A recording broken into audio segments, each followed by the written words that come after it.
Ils avaient tout essayé. Les meilleurs médecins du monde. Les plus grandes fortunes. Mais aucun n'a pu sauver cet enfant. Jusqu'au jour où une simple domestique a compris ce que personne n'avait vu. Un dessein. Un secret. Une trahison familiale qui va tout détruire. Et si le silence d'un enfant cachait la vérité la plus choquante de cette famille? Restez jusqu'à la fin, cette histoire va vous bouleverser. Avant de continuer, abonnez-vous maintenant à la chaîne Moral History. Cliquez sur le bouton « J'aime ». Ça ne vous coûte rien et ça nous aide énormément. Dites-nous en commentaire de quelle ville vous regardez cette vidéo. Parce que parfois, la vérité ne crie pas, elle se dessine. Dans une vaste demeure aristocratique nichée au cœur de l'Europe, tout respire le pouvoir, la tradition et l'argent. Alaric von Helden, milliardaire respecté, incarne la réussite absolue, fortune colossale, influence politique, non crainte et admirée. Dans cette famille où l'image est sacrée, chaque détail est contrôlé, chaque faiblesse dissimulée. La naissance de son fils Elliot devait être l'apothéose de cet empire. Mais très vite, un malaise s'installe. L'enfant ne réagit pas aux voix, ne sursaute pas au bruit, ne pleure même pas lorsque le monde l'appelle. Les médecins parlent, murmurent, examinent. Le verdict tombe comme une sentence. Elliot est sourd. Dans ce monde où tout s'achète, ce silence est vécu comme une humiliation. Alaric refuse de montrer l'enfant en public. Les réceptions continuent, luxueuses et froides. Tandis que le berceau d'Elliot est relégué dans une aile isolée de la maison. Pour la famille, l'enfant n'est pas un être à comprendre, mais un problème à corriger. Les parents s'accrochent à l'idée que la science réparera tout. Ils croient au pouvoir de l'argent, aux titres prestigieux, aux diagnostics coûteux. Personne ne se demande ce que ressent l'enfant. Personne n'essaie de le regarder autrement. Personne. Sauf une silhouette discrète qui nettoie les couloirs en silence et observe ce monde aveuglé par sa propre grandeur. Ici commence l'histoire, dans un univers où le bruit de l'or étouffe la vérité, et où le silence d'un enfant cache déjà quelque chose de bien plus profond qu'un simple handicap. Convaincu que l'argent peut tout résoudre, Alaric von Helden refuse d'accepter le verdict comme définitif. Pour lui, la surdité de son fils n'est pas une réalité à comprendre, mais une anomalie à effacer. Il mobilise alors les ressources du monde entier. Les meilleurs spécialistes sont convoqués dans la demeure familiale, neurologues allemands, chirurgiens suisses, experts auditifs venus de Londres et de Paris. Chacun arrive avec ses diplômes, ses certitudes, son langage froid et technique. Les examens s'enchaînent. Machines sophistiquées, électrodes, scanners, protocoles expérimentaux. Les médecins parlent entre eux. Jamais à l'enfant. Elliot devient un dossier, un cas clinique, un échec potentiel. Tous cherchent une cause physique, un défaut mesurable, une lésion visible. Mais rien. Les résultats sont parfaits. Trop parfaits. Peu à peu, l'assurance laisse place à l'impuissance. Les spécialistes se contredisent, puis se taisent. Le verdict final tombe. Brutal, nous avons tout essayé. Ce cas dépasse la médecine. Certains suggèrent que l'enfant restera enfermé dans son monde pour toujours. Alaric, furieux, vit cela comme une trahison. Lui qui contrôle les marchés et les hommes ne peut contrôler le silence de son fils. Les médecins repartent, grassement payés mais vaincus. La science a échoué. Dans cette atmosphère de défaite, une seule personne a tout observé sans jamais parler, Martha Klein, la domestique. Elle n'a ni diplôme ni machine. Mais elle a vu ce que personne d'autre n'a cherché à comprendre. L'enfant n'est pas vide. Il est enfermé. Et ce que la science n'a pas su entendre. Elle commence, elle, à le percevoir. Après l'échec humiliant des plus grands médecins, un lourd silence s'installe dans la demeure von Helden. Ce silence n'est pas celui d'Elliot, mais celui de la résignation. Alaric von Helden, blessé dans son orgueil, cesse peu à peu de s'intéresser à son fils. L'enfant devient le symbole vivant d'une limite que l'argent ne peut franchir. Les décisions tombent sans discussion. Elliot ne participera plus aux réunions familiales, ne sera plus présenté aux invités, ne figurera sur aucune photographie officielle. On lui aménage une chambre éloignée, calme, presque cachée. Officiellement, c'est pour son bien. En réalité, c'est pour préserver l'image parfaite de la famille. La mère d'Elliot, fragile et soumise, suit le mouvement. Elle se persuade que l'enfant ne comprend rien, qu'il ne ressent rien. On parle de lui comme s'il n'était pas là. Les domestiques reçoivent l'ordre de limiter les contacts. Le silence de l'enfant devient un mur que personne ne veut franchir. Elliot, lui, observe. Il voit les regards fuyants, les gestes mécaniques, l'absence d'affection. Son monde se referme davantage. Il dessine encore plus, comme pour retenir ce qui lui échappe, des visages flous, des mains séparées, des cris sans bouche. C'est ici que le voyage du héros hésite à commencer. Le monde refuse de reconnaître l'appel. La famille choisit la fuite plutôt que la compréhension. Tous, sauf une femme discrète qui nettoie les couloirs et qui, contrairement aux autres, ne détourne jamais le regard de l'enfant. Elle sent que ce rejet n'est pas une fin, mais le début de quelque chose de plus grand. Dans cette maison où tout le monde parle fort pour masquer ce qu'il refuse d'entendre, Martha Klein passe inaperçue. Elle nettoie, range, sert le thé, toujours en silence. Pour la famille von Helden, elle n'est qu'une présence fonctionnelle, interchangeable, sans importance. Pourtant, c'est justement parce qu'on ne la regarde pas qu'elle peut observer. Martha remarque rapidement ce que les autres ignorent. Elliot n'est pas absent. Ses yeux suivent les mouvements. Ses mains réagissent aux émotions. Son visage se crispe lorsque la tension envahit la pièce. Elle comprend que l'enfant perçoit le monde autrement. Là où les médecins ont cherché des sons, elle voit des regards. Là où ils ont analysé des machines, elle observe des gestes. Un jour, alors qu'elle range la chambre isolée d'Elliot, Martha découvre ses dessins. Des traits maladroits, mais insistants. Toujours les mêmes formes, deux hommes semblables. Un bébé séparé, une ligne noire qui coupe tout. Martha sent que ce ne sont pas de simples gribouillis. Ces dessins sont une tentative de parler. Contrairement aux autres, elle ne corrige pas l'enfant, ne le force pas. Elle s'assoit près de lui. Elle lui tend un crayon. Pour la première fois, quelqu'un accepte son langage au lieu de le nier. Elliot la regarde longuement, comme s'il comprenait qu'elle est différente. Sans le savoir encore, Martha devient son mentor. Non pas par le savoir, mais par l'écoute. Elle presse que le problème d'Elliot n'est pas médical, mais humain, et que derrière son silence se cache une vérité que toute la maison s'efforce d'oublier. C'est à cet instant précis que le voyage du héros commence réellement, quand une femme que personne n'écoute décide, enfin, d'écouter l'enfant. Les jours passent, et un rituel silencieux s'installe entre Martha et Elliot. Chaque matin, elle lui apporte du papier et des crayons. Elle ne pose pas de questions, ne cherche pas à interpréter trop vite. Elle regarde simplement. Peu à peu, les dessins de l'enfant changent. Ils deviennent plus précis, plus insistants, comme s'il avait enfin trouvé quelqu'un capable de recevoir son message.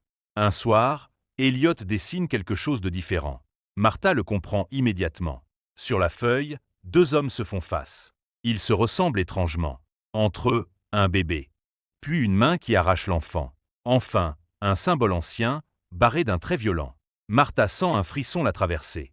Elle reconnaît ce symbole, un ancien blason de la famille von Helden, associé à une branche effacée des archives.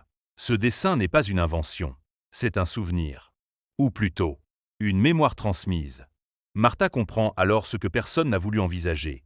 Le silence d'Elliot n'est pas une maladie, mais la trace d'un traumatisme profond, lié à son origine. L'enfant ne refuse pas d'entendre le monde. Il porte en lui une vérité qu'on lui a arrachée avant même qu'il puisse parler. À cet instant, tout s'éclaire. Les examens parfaits, l'échec de la médecine, l'isolement émotionnel. Tout converge vers une seule conclusion. On a menti à cet enfant sur ce qu'il est. Et son esprit, incapable de formuler des mots, a choisi le silence comme refuge. Martha comprend qu'elle tient à quelque chose de dangereux. Ce dessin peut détruire une famille entière. Mais elle sait aussi une chose. Pour sauver Elliot, elle devra affronter une vérité que les puissants ont enterrée depuis longtemps.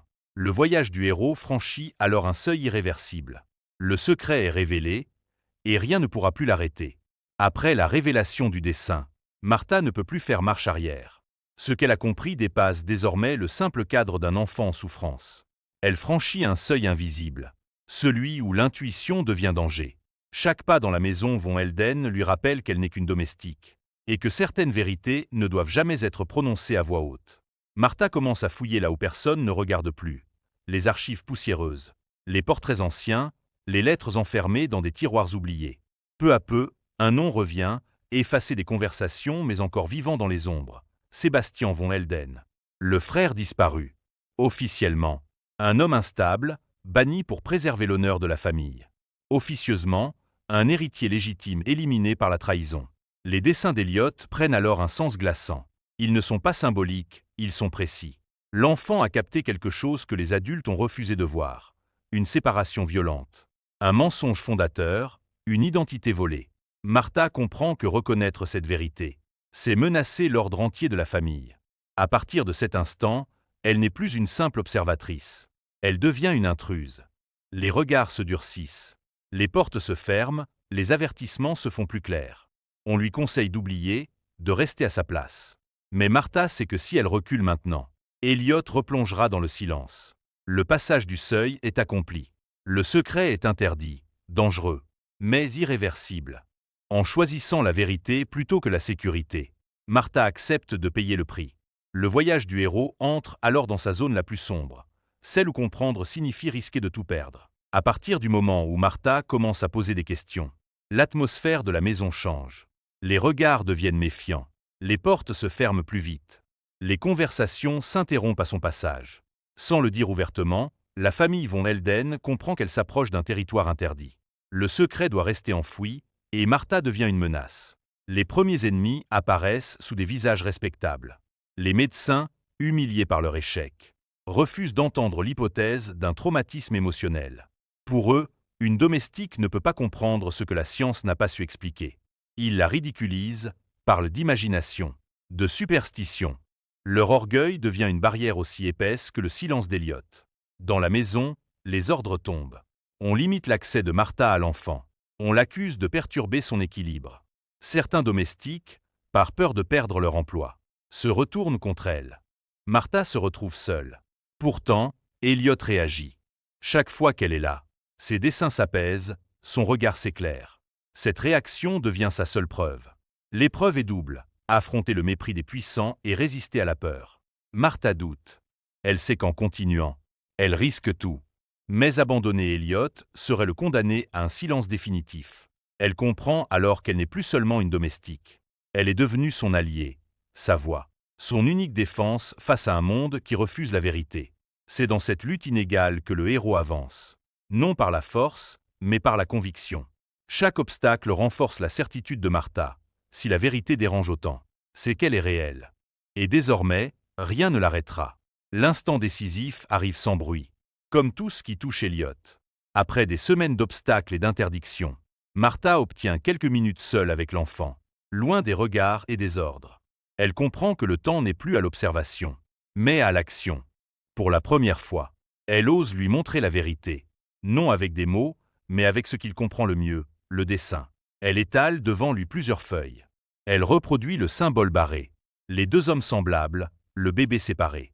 Puis, doucement, elle ajoute un détail nouveau, un lien brisé, mais réparable. Elliot fixe les dessins.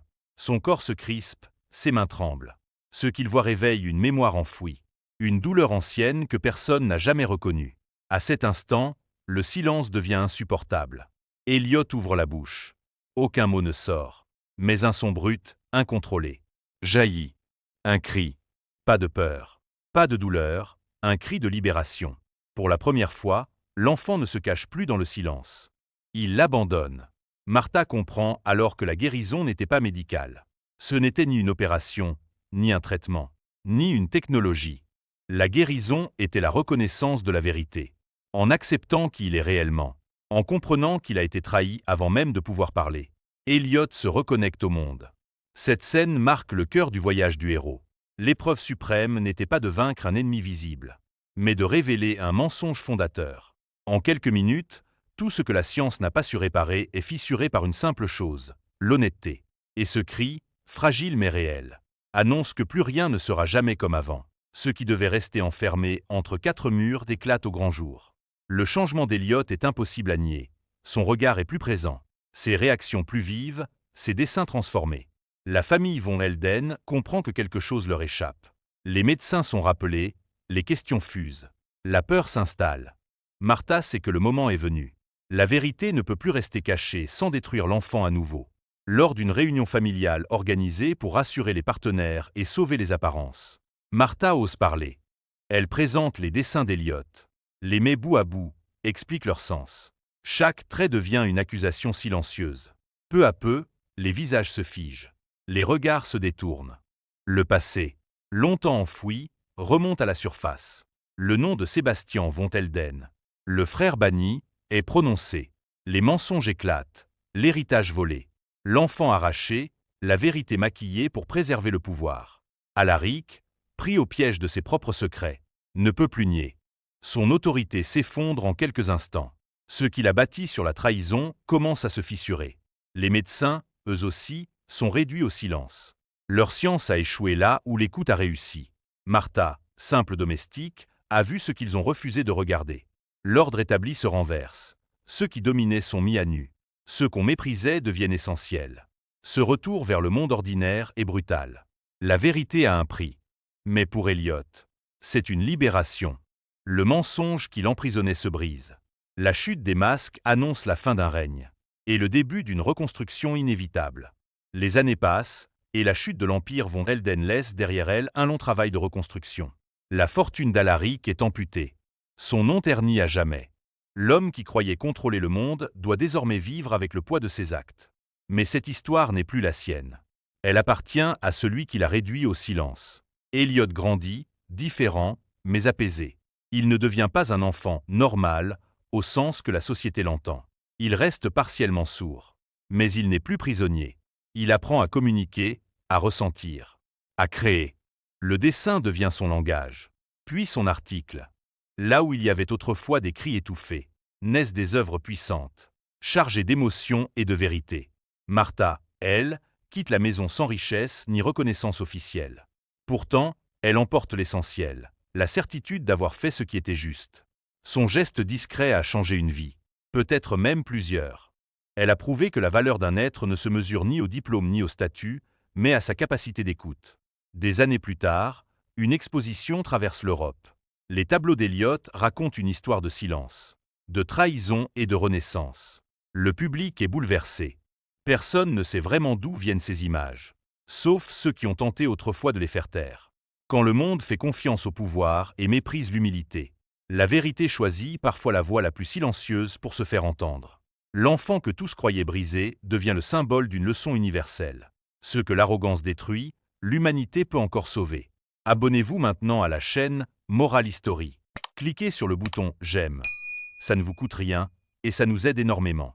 Dites-nous en commentaire de quelle ville vous regardez cette vidéo.